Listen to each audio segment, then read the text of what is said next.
Salut à tous. Dans la vidéo précédente, nous avions dit que le royaume de Javan correspondait à la Grèce actuelle. Alors, nous avions lu dans les Écritures et nous avions compris qu'il s'agissait de trois autres royaumes qui devaient suivre le royaume du roi Nebuchadnezzar. Et ces trois autres royaumes qui ont suivi, donc c'est-à-dire le royaume du roi Nebuchadnezzar fut le premier royaume, et il y a eu trois autres qui ont suivi, et le quatrième, premier, deuxième, troisième, et puis quatrième, ce quatrième royaume est celui du roi de Javan, le royaume de Javan. Donc il s'agit ici d'un empire qui est constitué de plusieurs royaumes. Donc c'est un empire qui constitue 4 royaumes. Royaume de Babylone, royaume de Mède, et royaume de Perse, et puis le royaume de Javan. Et nous avions dit que c'est le royaume de Javan qui fut le plus fort, qui fut le plus fort, et c'est lui qui vient briser cet empire, c'est lui qui vient renverser cet empire, c'est lui qui vient briser cette alliance ou cet accord qu'il y a eu entre ces royaumes. Et par la suite, il y a eu 4 autres royaumes ou nations qui sont sortis ou qui sont nés de ces royaumes de Javan. Et nous avions dit dans les Écritures que ces 4 royaumes qui sont sortis du royaume de Javan ne resteront pas ensemble. Chacun ira dans son coin. Donc chacun, ils ont fini par se disperser. Ils ne sont pas restés unis. C'est ce roi de Javan qui a finalement brisé toutes ces alliances qu'il y a eu entre eux, les royaumes qui formaient cet empire, et puis lui-même, ce royaume de Javan qui vient par la suite briser aussi son royaume, donc son royaume qui tombe, donc le roi qui tombe, qui donne naissance aux 4 autres royaumes, et puis qui tombe par la suite. Et ces 4 autres royaumes, chacun va dans son coin, chacun va former son propre royaume, chacun va former sa propre nation. Nous allons lire les Écritures pour nous rafraîchir la mémoire et puis continuer. Alors voici là où nous avions lu dans la vidéo précédente, c'était dans le chapitre 11. Nous avions dit ici que mais il s'élèvera un vaillant roi qui dominera avec une grande puissance et fera ce qu'il, la suite dit, ce qu'il voudra, et lorsqu'il se sera élevé, son royaume sera brisé et sera divisé vers les 4 vents des cieux. Il n'appartiendra pas à ses descendants et il ne sera pas aussi puissant qu'il était, car il sera déchiré et il passera à d'autres qu'à eux. Donc ce royaume de Javan n'existera plus, Ce royaume de Javan sera brisé. Alors nous avions dit dans la vidéo précédente que c'est cette bataille qu'il y a eu entre le bélier et le bouc. Il a bel et bien s'agi de ces royaumes de Javan et le royaume des Perses, Ces 2 royaumes qui font partie de cet empire qu'il y a eu entre le roi de Babylone, le roi de Perse, mais depuis le roi de Javan. Alors, la dernière bataille qu'il y a eu pour qu'enfin cet empire soit brisé, c'est cette bataille du roi de Javan et du roi de Perse. Alors ici, nous venons de lire, donc ici on dit que le roi de Javan, après avoir remporté cette bataille, il ne restera plus un royaume, Il ne sera pas aussi puissant qu'il était, car il sera déchiré, donc ces royaumes tombent. L'empire tombe, y compris lui-même le roi de Javan qui fut le plus puissant, dans le 4e animal, qui fut le plus puissant, de ces animaux, de la statue, de l'interprétation du songe du roi Nebuchadnezzar. Alors, je reviens, je vais tout le temps rappeler, puisque nous puissions comprendre, parce que ces histoires d'animaux et de royaumes, il faut bien lire et bien faire la différence entre tel et tel royaume. Alors là, déjà, il s'agit du 4e royaume qui fut le royaume de Javan et qui n'est pas resté tel qu'il était, C'est un royaume qui fut déchiré et il est passé. Ok, et il y a eu ses descendants qui sont ces 4 autres nations qui sont nées de lui et qui existent aujourd'hui dans la vie d'aujourd'hui, ok, qui existent dans le monde, qui sont bel et bien là présentes. Ces 4 nations qui sont nées de ces royaumes déjà avant et qui sont là, chacun dans son coin, ok, puisque la parole dit que ces royaumes de Javon n'appartiendra pas à ses descendants et il ne sera pas aussi puissant qu'il était car il sera déchiré. Alors aujourd'hui, si nous devons parler de ces royaumes au temps présent ou de ces nations au temps présent, nous parlerons de ces royaumes de Javon dans le passé. Donc il fut un royaume et il est passé. Et aujourd'hui, ce royaume de Javon correspond à la Grèce actuelle. Et ces 4 nations qui sont sorties d'elle et qui, chacun dans son coin est en train d'évoluer, elles sont bel et bien sur la terre. Ces 4 royaumes aux nations sont bel et bien sur la terre. Alors pourquoi est-ce que les Écritures, pourquoi Dieu dit que la prochaine épreuve sera le roi de Javon? C'est par rapport à cette histoire que nous essayons de lire, de comprendre, ok, de discerner. C'est par rapport à sa lignée, à ses descendants, puisque la parole dit que ce sont ces royaumes, ces nations qui vont poursuivre la bataille, qui vont poursuivre les épreuves, qui vont remplir toutes les missions ou tous les événements de ces temps de la fin jusqu'à la venue de notre Seigneur Jésus-Christ, jusqu'à la toute dernière bataille qui est la bataille d'Armageddon. Alors nous allons relire un passage pour pour en fait confirmer ce que je suis en train de dire. Donc c'est la lignée de ces royaumes de Javon qui va continuer. Ces nations, ces 4 nations qui sont nées de ces royaumes de Javon, qui vont continuer dans cette histoire de 70 semaines de Daniel ou 70 années de Jérémie. Donc vous comprenez que nous sommes, comme je le dis, je vais le répéter ici, que nous sommes en train d'avancer dans ces 70 semaines.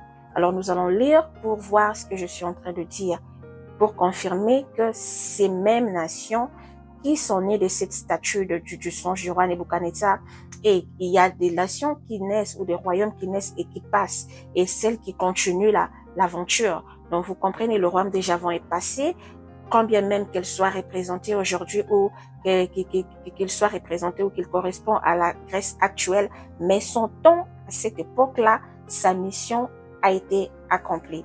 Okay? À cette époque-là, sa mission a été accomplie. Il est là. Alors, il y a des nations qui sont nées d'elle qui vont poursuivre la mission, qui vont poursuivre les événements de ce temps de la fin.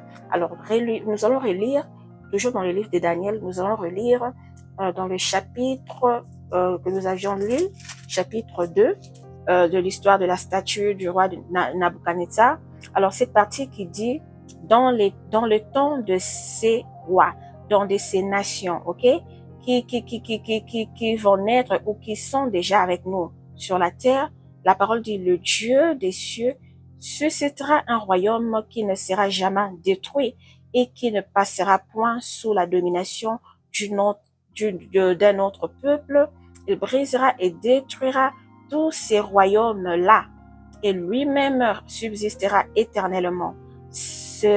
On dit, c'est ce qu'indique la pierre que tu as vue se détacher de la montagne sans le secours d'aucune main et qui a brisé le fer, l'airain, l'argile, l'argent et l'or,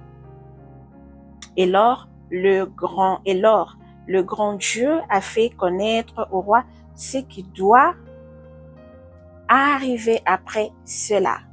Le songe est véritable et son explication est certaine. Alors vous vous rappelez l'histoire, ça c'est l'histoire de la statue du roi Nabuchodonosor, où nous avions lu qu'il avait vu une statue dans son songe et que cette statue était constituée de plusieurs matières et que par la suite il avait vu une pierre qui sortait de nulle part, qui était une pierre qui est venue et qui a détruit cette statue, qui l'a brisée complètement. Alors ici c'était l'interprétation que Daniel lui avait donnée par rapport à cette pierre. Alors vous comprenez qu'ici déjà l'Éternel avait déjà parlé dans la bouche de Daniel pour prophétiser par rapport à ce qui va arriver, ok, dans la suite de temps, au temps que nous vivons maintenant. Alors, parmi ces royaumes, vous voyez déjà qu'il y a des royaumes qui sont déjà tombés. Il y a le royaume de Babylone qui est tombé lui-même, d'après l'explication, qui fut la tête, donc l'or. Alors l'or, le royaume de Babylone à cette époque, qui est passé par tous ces vents, toutes ces épreuves. Et il y a eu cette bataille, comme nous avons dit, du quatrième royaume ici, ok, qui a suivi après le roi Nebuchadnezzar, dans le quatrième royaume, qui fut ce royaume de Javon, qui a eu cette bataille entre lui et le roi de Perse. Et puis, il y a eu la Grèce qui a remporté, ok? Ce que j'avais dit dans la vidéo précédente, que cet événement a bel et bien eu lieu. Alors, vous voyez que ces royaumes ont, ces prophéties, certaines de ces prophéties ont déjà eu lieu, ok? Et puis, ces royaumes ou ces rois de ces époques-là sont passés de nouveaux royaumes ou de nouvelles nations qui portent différents noms. Alors, vous voyez ici, déjà, la Bible nous prédit ce qui va arriver. Donc, ces royaumes vont continuer l'aventure jusqu'à la fin des temps, jusqu'au retour de notre Seigneur Jésus-Christ. Et de ces nations, nous allons voir maintenant qu'est-ce qui va suivre, qu'est-ce que les Écritures nous disent par rapport à ces nations qui sont sorties ou qui sont nées de ce royaume de Javon. Alors, nous allons le découvrir ici dans cet enseignement que nous sommes en train de voir. Bien. Je crois et j'espère que nous tous, nous comprenons, nous arrivons à discerner ensemble ces révélations, ces différentes révélations. Alors, depuis le début de cet enseignement, de cette partie, pour ce qui concerne le livre de Daniel, je me fais répéter parce que c'est un livre qui demande plus d'attention, ok, plus d'attention sur les Écritures, comprendre ces histoires, comprendre ce que la Bible nous dit. Alors, nous devons vraiment faire très attention, avoir un très bon discernement pour ne pas taper à côté, pour ne pas comprendre ou prendre une interprétation qui ne colle pas. Parce que ces livres, comme je le dis, il y a des événements de tous ces songes et les visions qui sont tous mêlés ensemble et qui sont similaires. Alors, si vous ne faites pas attention à votre compréhension, à votre discernement, vous taperez à côté. Alors, je veux encore une fois faire un petit rappel et puis nous allons avancer parce que je pense que nous avons assez expliqué sur cette histoire d'animaux et de la statue du roi Nebuchadnezzar. Alors, nous nous rappelons que nous avions dit que la dernière bataille, la toute dernière bataille qui vient briser, qui apporte cette chute ou ce brisement de l'empire et du royaume de Javon, il s'agit ici de la bataille qu'il y a eu entre le bélier et le bouc. Alors, ici, nous allons lire pour, juste comme je le dis, nous rafraîchir la mémoire. Nous avions lu cela avant. C'est dans le livre de Daniel, au chapitre 8. Si nous lisons à partir du 20e verset, la Bible dit, « Le bélier que tu as vu et qui avait des cornes, ce sont les rois des Mèdes et des Perses. » Alors, vous comprenez que le bélier représente un royaume. C'est un royaume qui fait partie de cet empire qui est constitué de 4 royaumes. Ok, nous avons Babylone, nous avons Mèdes et Perses. Ok, ce sont 2 autorités de rois, mais qui forment ici un royaume. Mais nous allons dire que c'est en quelque sorte 2 royaumes parce qu'il y a 2 autorités qui dirigent ici. Et puis, la suite dit, le bouc, c'est le roi de Javon. Alors, vous comprenez que c'est cette bataille. Cette bataille, nous en avons parlé dans la vidéo précédente. Cette bataille, la vision qu'a eu Daniel, la vision du bélier du bouc. Et c'est cette dernière bataille qui vient briser et l'empire et lui-même le royaume de Javon. Parce que c'est Javon, le royaume de Javon, qui fut le plus puissant de ces 4 royaumes. Et vous vous rappelez le bélier était composé de 2 cornes. Et ces 2 cornes, on a dit qu'il y avait une corne qui était plus élevée, plus haute que l'autre. Donc, c'est-à-dire une autorité qui était un peu plus forte que l'autre, constituée de deux autorités, le Mède et le Perse. Ok? Alors, le roi de Perse fut plus fort que que son ami, le roi de Mède. Et c'est ce roi de Perse qui a combattu cette bataille avec le roi de Javon. Et il a été vaincu par le roi de Javon. Et c'est là où l'empire a été brisé, et c'est là où le royaume de Javon a été également brisé. Alors, c'est fini avec cette histoire de roi de Javon et de cet empire. Alors, nous allons avancer pour que nous puissions voir ce qui va arriver par la suite.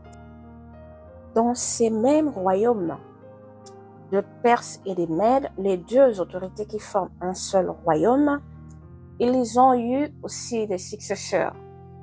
Nous l'avions lu dans la vidéo précédente où l'on dit, c'était je pense dans le chapitre 11, où Daniel était en train d'expliquer au roi de Mède, le roi Darius, que du côté de Perse, de son ami Perse, il y aura trois autres rois qui vont succéder. Il y a d'abord le premier roi de Perse qui était là présent pendant leur règne de ces rois et du roi Darius, dans leur partie du royaume, et que Daniel lui expliquait qu'après le roi de Perse qui est là, il y a trois autres rois qui vont suivre. Alors, il y a lui le premier, le roi de Perse, il y a un deuxième, troisième et puis un quatrième, donc trois rois qui vont suivre. Et ce quatrième roi de Perse, c'est lui qui sera le roi qui viendra faire la bataille avec le roi de Javon. Alors là, c'est Daniel qui était en train d'expliquer au roi Darius, qui est le roi de Mède. Donc déjà là, vous comprenez, c'est une prophétie qui a été donnée, c'est une prophétie qui est donnée, et que le roi Darius lui-même, le roi de Mède à cette époque-là, n'avait aucune idée, puisque c'était une prophétie à venir. Donc, puisque nous avons compris que cet empire, à ce niveau que nous sommes, l'empire est brisé, et y compris le roi de Javon. Tous deux sont brisés.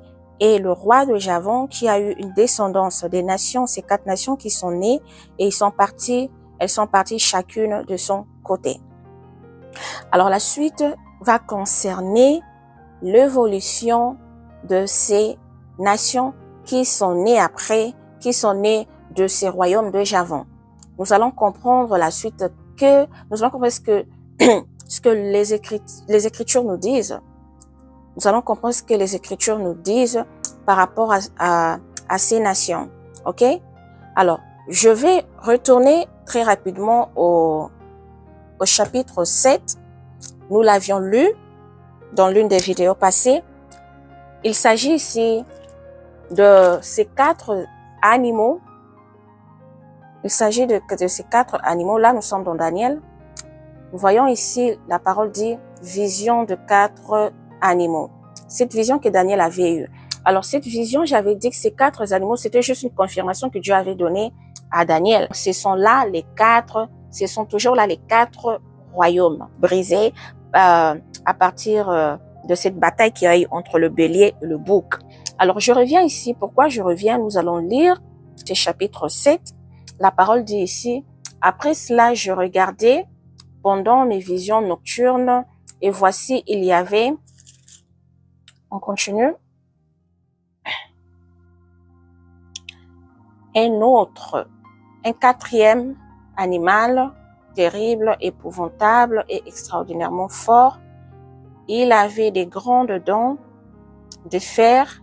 Il mangeait brisé et il foulait aux pieds ce qui restait. Il était différent de tous les animaux précédents et il avait 10 cornes. Je considérais les cornes et voici une autre petite corne sortie du milieu d'elle et 3 des premières cornes furent arrachées devant cette corne. Et voici, elle avait des yeux comme des yeux d'homme et une bouche qui parlait avec arrogance. Ici, ce quatrième animal, c'est toujours lui, le roi de Javon. Mais ici, dans Daniel 7, comme nous venons de lire, on dit que lorsqu'il sera brisé, lorsque ce royaume de Javon tombe, on dit que de lui sortira 10 cornes. Ici, dans le chapitre 7, on dit 10 cornes. OK? On dit il y aura 10 cornes qui vont sortir de lui. Et la parole dit, je considérais les cornes et voici une autre petite corne sortie du milieu d'elle. Là, c'est Daniel qui donne l'explication de ces songes. Alors, c'est le même roi de Javon qui a donné naissance à ces 10 cornes, c'est-à-dire 10 autorités. Alors que lorsque nous avons lu dans le chapitre 8, on nous dit qu'il y a 4 cornes, c'est-à-dire 4 autorités ou royaumes ou nations qui vont naître de ces royaumes de Javon. Alors, vous voyez un peu cette différence. Ici, on dit 10 et là-bas, dans le chapitre 8, on dit 4. Mais il s'agit toujours de ce même royaume de Javon. Alors, puisque c'est les Écritures, nous devons discerner. Alors, nous allons continuer à lire et à analyser pour que nous puissions comprendre pourquoi ici on parle de 10 alors que là-bas on a parlé de 4. Il y a des royaumes qui tombent, il y a des nations qui naissent et qui tombent, qui passent. Donc, cela ne veut pas dire que les 10 cornes qui représentent ces 10 royaumes ou 10 autorités devront surgir tous au même moment. Non, il y a de ceux qui viennent et qui passent et les autres qui naissent. Et nous allons comprendre pourquoi je dis qu'il s'agit toujours de ce même royaume de Javon. Donc, c'est le même royaume. Là, c'est juste des confirmations. Ok, c'est plusieurs songes qu'a eu Daniel. C'était comme des confirmations que Dieu est en train de lui confirmer sur ce qui doit arriver dans la suite du temps. Bien. Nous allons retourner au chapitre 8 et là, maintenant là, nous allons lire à partir du 9e au 12e verset.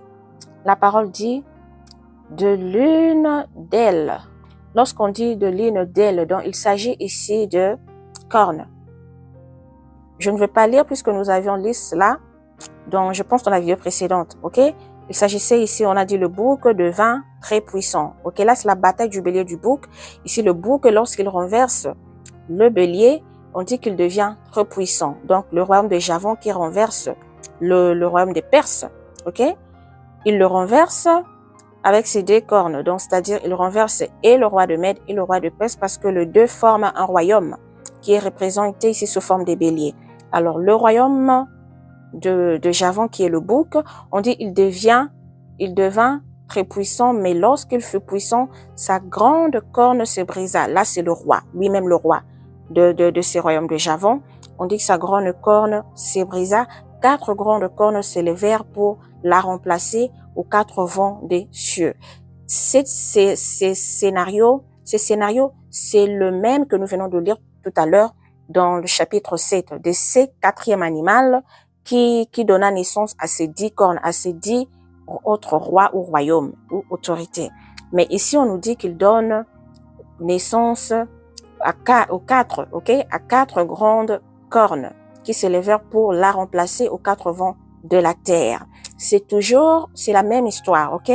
Ces 10 cornes, il y a des cornes qui sont tombées, donc c'est-à-dire des autorités qui sont tombées, puisque nous avions dit, quand nous avons lu là-bas, nous avons dit qu'il y a une petite autre corne qui va naître, qui va sortir, qui va surgir au milieu de ces 10 cornes et qui viendra rabaisser 3 de ces cornes, ok? Qui vient renverser 3 de ces 10 cornes-là. Donc, nous voyons qu'il y aura une autorité qui va surgir au milieu de ces autorités qui sont nées de ces royaumes de Javon. De ces nations qui existent déjà sur terre, il y aura une autre petite autorité. Une autorité ou une personne influente, ok, qui viendra pour s'aimer, je peux dire s'aimer du trouble ou embrouiller et qui se lèvera, qui se révélera un peu plus fort et qui va renverser 3 de ces 10 cornes. De ces 4 nations au royaume, ok, l'une de ces nations ou l'un de ces royaumes donnera naissance, ok, à une petite corne. Vous voyez? Donc, c'est la même histoire de ces 10 cornes que nous venons de lire dans l'histoire, dans le chapitre 7. On dit petite, pourquoi? Parce que sûrement, s'il faut discerner, sûrement que c'est une autorité qui n'aura pas un niveau d'un chef ou d'un président de la République ou d'un roi. Donc, c'est sûrement une personne influente, ok? Une personne qui a une certaine autorité, qui a une certaine influence, un certain pouvoir, ok, qui est connu, mais voilà pourquoi on dit que c'est une petite corne. Donc, c'est-à-dire, ce ne sera peut-être pas une nation, ça ne sera pas un royaume, ça ne sera pas un pays avec un peuple quelconque, non. Donc, ça sera sûrement une autorité, une personne influente avec plein de pouvoir, qui va naître de l'une de ces 4 nations. Et on dit qui s'agrandit beaucoup vers le midi, vers l'Orient et vers le plus beau des pays. Donc aussi, on nous donne déjà l'itinéraire ou la localisation d'où sortira cette petite corne. Alors, s'il faut décerner cette localisation ou ces indices qu'on nous donne, que les Écritures nous donnent, on dit vers le midi, nous savons que c'est sur le plan global ou du globe terrestre, nous savons que le midi, c'est le sud. Vers l'Orient, c'est vers l'Est, ok? C'est vers l'Est, vers le Moyen-Orient, quelque chose du genre, et on dit vers le plus beau des pays. Alors, la Bible ici décrit, il parle le plus beau des pays. Donc, il y a un pays qui s'avère être le plus beau sur la terre, sur la surface de la terre. Alors, ces pays doivent être discernés, on doit comprendre, on doit avoir cette révélation de ce plus beau de pays. Alors là, ce sont juste des indices qui nous ont été donnés par les Écritures pour comprendre d'où sortira cette petite corne. Ok? Nous continuons. La parole dit, elle se lèvera jusqu'à l'armée des cieux. Elle fit tomber à terre une partie de cette armée et des étoiles. Et elle le foula. Elle s'élèvera jusqu'au chef de l'armée. Lui enlèvera le sacrifice perpétuel et renversera les lieux de son sanctuaire. L'armée fut livrée avec le sacrifice perpétuel à cause du péché. La corne jeta la vérité par terre et réussit dans ses entreprises. C'est quoi cette armée de cieux ici? Ici, déjà, nous devons comprendre que nous sommes déjà en train de parler de la présence de l'Antéchrist, de sa mission. Donc, vous comprenez que la source de provenance ou l'origine de l'Antéchrist vient de cette lignée du roi de Javon, vient de ses descendants. Alors, voilà pourquoi l'Éternel a dit dans Daniel chapitre 11, je pense 11 ou 10, par rapport à la bataille qu'il y a eu entre les 2 anges, que la prochaine preuve sera le roi de Javon. Il y a eu cette bataille. Après sa victoire, il est tombé. Il a donné naissance à ces nations. Et c'est de ces nations-là que sortira la bête, l'Antéchrist. Donc déjà, nous avançons déjà. Donc nous sommes déjà, on avance dans les épreuves ou les événements qui vont suivre de ces nations nées, de ces rois de Javon. Donc on avance là. Maintenant, nous sommes dans l'analyse, ok, pour comprendre la suite. Donc on dit que cette corne qui va se lever, elle se lèvera jusqu'au chef de l'armée. C'est qui le chef de l'armée ici? Et lui enlever le sacrifice perpétuel. Alors ici, si vous lisez le livre de Daniel à partir du début, même là où Daniel a fait cette prière de 21 jours, vous comprenez qu'il a s'agit du royaume d'Israël, premièrement, ok? Et il y a ce sacrifice perpétuel, c'est-à-dire ce sacrifice que ces royaumes ou cette nation d'Israël offre à l'Éternel. Ils ont des fêtes qu'ils célèbrent, ok, dans cette nation.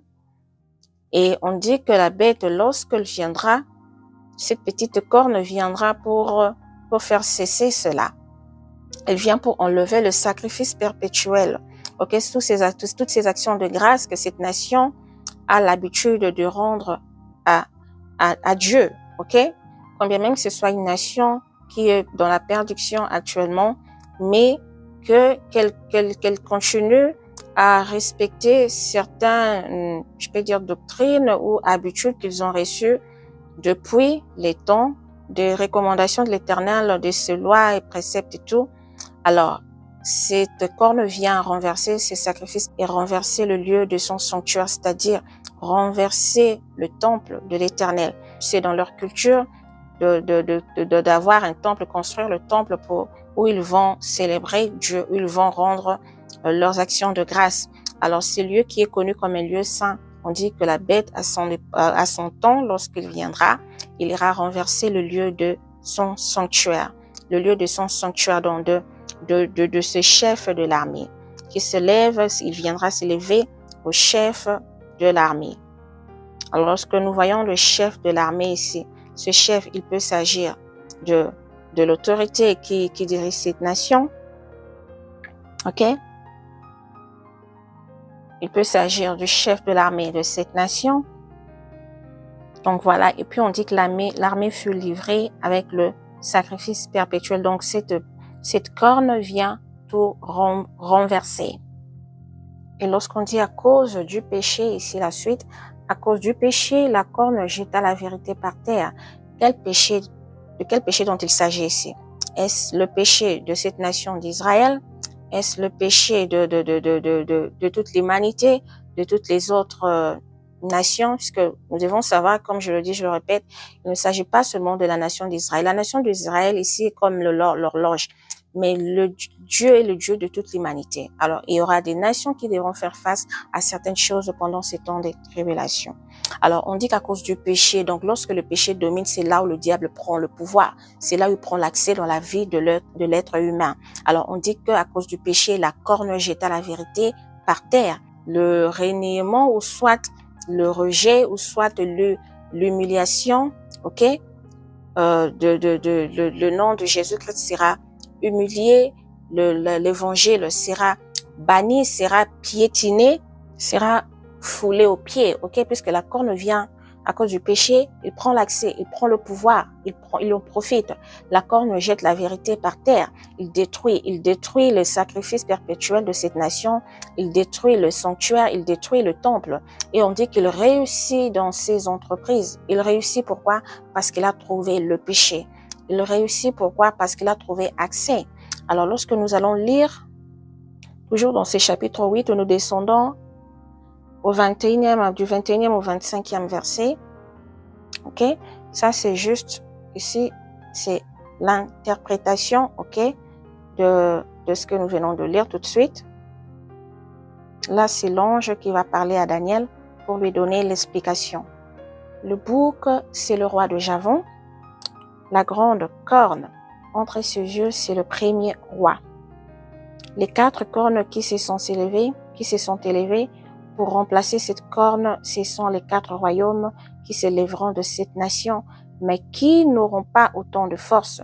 Donc ces 4 royaumes ou ces 4 nations qui se lèveront de ces rois de Javon n'auront pas assez de force, n'auront pas autant de force que leur maître ou leur nation, on peut dire nation maman ou maman nation, ok, parce que c'est elle qui a donné naissance à ces 4 autres nations, ok, le roi de Javon. Alors ces 4 autres n'auront pas autant de force qu'elle. Pourquoi elles n'auront pas autant de force? On dit à la fin de leur domination, ils n'auront pas autant de force parce qu'ils ne pourront pas résister peut-être aux vents et tempêtes qu'il y aura en ce temps-là, ok? Et on dit à la fin de leur domination, donc à la fin de la domination de ces 4 nations, lorsque les pécheurs seront consumés, il se lèvera un roi impudent et artificieux. Sa puissance s'accroîtra, mais non par sa propre force. Il fera d'incroyables ravages. Il réussira dans ses entreprises. Il détruira le puissant et le peuple de saints. à cause de sa prospérité et du succès de ses ruses. Il aura de l'arrogance dans le cœur. Il fera périr beaucoup d'hommes qui vivaient paisiblement et il se lèvera contre le chef des chefs. Mais il sera brisé sans l'effort d'aucune main. Vous voyez, c'est ce que nous venons de lire tout à l'heure, ok, dans ces mêmes chapitres à partir du 9e au 12e verset. Alors, lorsque la parole dit ici, lorsque les pécheurs seront consumés. Qui sont ces pécheurs? C'est qui les pécheurs? Les pécheurs ici représentent les nations qui ont tourné le dos à l'Éternel, les nations corrompues, les nations séduites, les nations prostituées, les nations qui ont embrassé les autres dieux, qui ont embrassé les dieux de Baal, les nations qui ont refusé Jésus-Christ comme leur Seigneur et Sauveur, les nations qui ont rejeté l'Évangile, qui ont rejeté la volonté de Dieu, qui ont rejeté la loi de Dieu, qui ont rejeté la vérité. Ce sont là les pécheurs. Donc, les pécheurs ici représentent le peuple de la terre qui ont rejeté Jésus, qui ont rejeté la vérité. Alors, il y aura un temps où ils devront être consumés, c'est-à-dire traverser des épreuves dures, traverser des temps de tribulations, des vents et tempêtes. Alors, il y aura un moment où ils seront consumés, c'est-à-dire fatigués de tout cela. Et ils devront faire face à cela. Ils vont subir, ils vont vivre toutes ces tribulations. Alors, c'est en ce moment-là que viendra maintenant l'Antéchrist pour en profiter, pour prendre l'accès, pour régner, pour dominer sur ces peuples pécheurs, pour dominer, pour imposer sa loi, pour régner, parce qu'il sait que ces nations sont maintenant faibles et c'est lui qui doit s'élever. Alors, nous devons tout simplement comprendre qu'il s'agit de prophéties de temps de la fin qui doivent prendre place. Alors, tout ce que nous lisons ici, c'est des choses qui doivent arriver selon le plan de Dieu pour mettre fin à toutes ces atrocités. Vous comprenez? Tout ce qui se passe dans le monde. Alors, cette corne qui représente l'Antéchrist, il s'élèvera, ok? On l'appelle un roi impudent et artificieux. Ok? On dit que sa puissance s'accroîtra. Donc, sa puissance prendra un niveau élevé. Alors, pourquoi? Parce qu'il sera soutenu quelque part par ses alliés, par les nations qui lui donnent naissance. On dit qu'il naîtra d'une de ces 4 nations. Donc, il sera soutenu. On comprend que c'est une petite corne, une petite parce qu'il ne sera pas une nation, sûrement, mais une autorité, une personne influente qui a de l'appui. Ok? Qui a de l'appui. Et on dit qu'il s'accroîtra, que sa puissance s'accroîtra, mais non par sa propre force. Vous comprenez que cette petite corne ou ces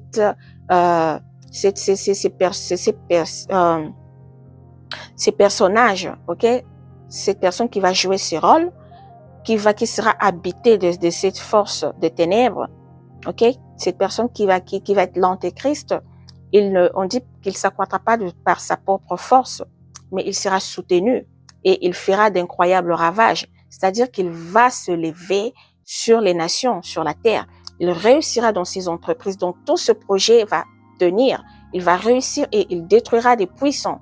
Quand on dit qu'il détruira les puissants, c'est-à-dire qu'il va toucher les autorités des nations, les rois des royaumes et le peuple de saints, c'est-à-dire le peuple de saints ici, c'est-à-dire il s'agit ici non seulement de la nation d'Israël, oui, combien même que cette nation doit faire face à cause de sa désobéissance de ces dieux de Baal, de cette perdition dans laquelle ils sont aujourd'hui actuellement, mais ils sont appelés peuple saint parce qu'ils sont scellés, c'est un peuple scellé.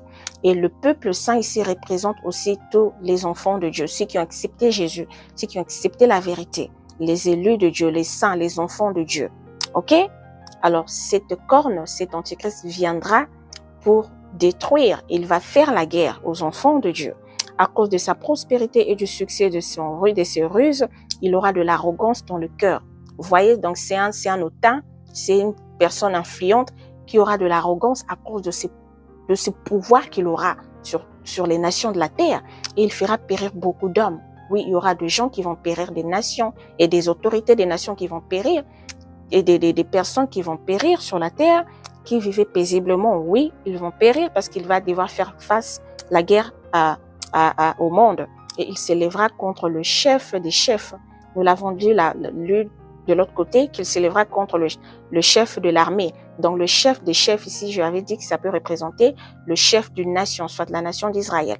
Ça peut représenter le chef de l'armée d'Israël. Donc, il va s'élever contre lui, mais il sera brisé sans l'effort d'aucune main. C'est-à-dire que là, c'est vers la fin de toute chose sur la terre, la fin de l'histoire de l'humanité. C'est là où Jésus-Christ vient renverser, ok, sans l'effort d'aucune main. Donc, c'est lui-même, Jésus-Christ, qui viendra renverser cette bête. Alors, si nous retournons maintenant dans le chapitre 7 pour lire à partir du 23e au 27e verset, voici ce que la parole nous dit. Là, nous sommes toujours dans Daniel. Nous sommes ici dans le chapitre 7, c'est 7 là-bas au-dessus. Et là, nous allons lire à partir du 23e au 27e verset. La parole dit, « Il me parlait ainsi. » Donc ici maintenant, le chapitre 7 parle de ces 4 animaux, ok? Le songe que Daniel avait de 4 animaux. Alors, dans le 4e était le plus puissant qui avait donné naissance à 10 cornes. Alors, rappelons-nous qu'il s'agit toujours de ce roi de Javan. OK? Ici, dans le chapitre 7, il donne naissance à 10 cornes. Et dans le chapitre 8, on nous dit qu'il donne naissance à 4. Donc, ça veut dire qu'il y a des rois qui vont tomber et qui vont rester, qui vont finalement, et parmi ceux qui vont rester, il y aura un, OK, ou une nation qui va donner naissance à l'Antéchrist. Donc, vous comprenez qu'il soit 10 ou 20 ou 30, il y a de ceux qui vont tomber, ceux qui vont rester pour continuer l'aventure. Alors, la Bible dit ici, il me parla. Là, c'est l'ange qui parle à Daniel, qui donne l'explication de ce 4e animal, ok? Qui a donné naissance à 10 cornes, ici dans le chapitre 7. Il me parla ainsi. Le 4e animal, c'est un 4e royaume qui existera sur la terre, différent de tous les royaumes. Donc, vous comprenez? Ici, déjà, c'était une prophétie, hein, avant qu'il y ait naissance, ok? Il dit qu'il existera, ce royaume qui existera sur la terre, différent de tout le royaume, et qui dévorera toute la terre, la foulera et la brisera. Les 10 cornes, ce sont 10 rois qui s'élèveront de ces royaumes. Un autre s'élèvera après eux. Il sera différent des premiers et il abaissera 3 rois. Il prononcera des paroles contre le Très-Haut. Il opprimera les saints du Très-Haut et il espérera changer le temps et la loi. Et les saints seront livrés entre ses mains pendant un temps de temps et la moitié d'un temps. Oui, viendra le jugement et on lui ôtera sa domination qui sera détruite et anéantie pour jamais. Le règne, la domination et la grandeur de tous les royaumes qui sont sous les cieux seront donnés au peuple de saints du Très-Haut. OK? Et on dit que son règne, la parole dit son règne est un règne éternel et tous les dominateurs le serviront et lui obéiront. Alors, vous voyez ici, nous sommes dans le chapitre 7, hein, mais nous venons de lire dans le chapitre 8 là-bas, où on a dit que cette corne s'élèvera, il fera la guerre aux saints et aux chefs des saints, il fera la guerre aux enfants de Dieu, au peuple de Dieu, il tuera beaucoup d'hommes, ok, il mettra à mort beaucoup d'hommes à cause de ce pouvoir qu'il aura, il sera arrogant et tout ce que nous venons de lire là. Et voici la même explication que l'ange donne ici à Daniel dans le chapitre 7 concernant ce 4e animal de ces 4 animaux, ok? Alors, vous voyez que c'est le même royaume, c'est même le royaume de Javan qui fut le plus puissant, c'est 4e, ok? Qui vient donner naissance. Ici, on a dit 10 rois, donc 10 autorités ou 10 nations. Et on dit que cette petite corne, donc cette autorité qui va naître, on dit qu'il abaissera 3 rois. Il abaissera, donc il aura une certaine influence. Il sera soutenu et voilà pourquoi il viendra abaisser 3 rois. Alors son soutien ne vient de nulle part que parmi ces nations. Donc, son soutien viendra que de ces nations-là. Ok, de ces nations qui vont naître. Donc, il s'agit de la lignée ou la descendance de ce roi de Javon. Et on dit qu'il prononcera des paroles contre le Très-Haut. Il opprimera les saints. C'est donc les mêmes détails que nous venons de lire dans le chapitre 8. Ok? Et on dit qu'il espérera changer les temps et la loi. Donc, changer et la loi de la nation d'Israël. Ok? Éteindre tout ce qu'ils font comme sacrifice perpétuel. Renverser le lieu saint. Ok? Le lieu de son sanctuaire, donc le lieu du sanctuaire de la nation d'Israël, ok? Donc, suyer le temple. Donc, vous voyez, il vient pour changer les temps. Donc, il espère régner, dominer le monde, changer les temps et la loi, et de la nation d'Israël et de toutes les nations de la terre. Il voudra avoir un seul gouvernement mondial. Il voudra régner, changer les temps, changer les lois, changer les calendriers, changer la monnaie, la religion. Tout ça, là, il veut changer les temps. Donc, il veut tout changer, la loi et tout. Et puis, il vient et le saint sera livré entre ses mains. Il voudra faire la guerre aux saints, c'est-à-dire aux enfants de Dieu. Aux enfants de Dieu, parce que là, il vient, il est appelé Antéchrist. Ok, l'Antéchrist. Donc, il vient pour faire la guerre aux saints pendant un temps de temps. Donc, il y a un temps fixé pour lui. Ces temps, nous allons le découvrir par la suite au fur et à mesure que nous avançons dans notre enseignement. Et on dit que ces temps, c'est la moitié d'un temps. Alors, nous allons le découvrir par la suite. Et puis, on dit, puis viendra le jugement. Comme nous venons de lire de l'autre côté, dans le chapitre 8, que la parole dit qu'il se lèvera contre le chef des chefs, mais il sera brisé sans l'effort d'aucune main. Donc là, ici, maintenant, le jugement ici qui vient pour le terrasser, c'est lui-même Jésus-Christ à son retour. Ok? À son retour. Donc là, c'est le retour de Jésus après l'enlèvement pour la bataille d'Armageddon. Ok? Et on dit qu'on lui ôtera sa domination. On lui ôte sa domination, il sera détruit et anéanti pour toujours. Donc il sera détruit et anéanti, jeté au feu lors du retour de notre Messie. Donc, vous voyez un peu. Et puis là, il y aura maintenant le règne de Jésus-Christ qui doit maintenant prendre place sur la terre pour régner, et il donnera la domination à tous à tout le royaume. Il sera le roi de rois, et tous les royaumes qui sont sous les cieux seront donnés au peuple saint. Donc, les enfants de Dieu régneront avec leur maître qui est Jésus-Christ en ces temps-là. Alors, je vais m'arrêter ici pour ne pas avoir une très très longue vidéo. Donc, nous comprenons, nous avançons déjà. Donc, nous laissons cette histoire de la statue, de cet empire, c'est déjà brisé. Et là, on avance pour comprendre la suite de ce qui suit avec ces royaumes qui sont nés de ce roi de Javon. Donc, nous comprenons que tout vient à partir de là. Donc, ce roi de Javon, c'est sa descendance, c'est sa lignée qui vient donner, qui vont venir poursuivre la mission, poursuivre cette aventure jusqu'à la fin de temps. Donc, déjà, l'origine de toute cette histoire, de toutes ces choses, nous avons compris. Alors, il faut suivre mes vidéos dès le début pour vraiment comprendre à cette étape où nous sommes maintenant. Merci à tous, que Dieu vous bénisse.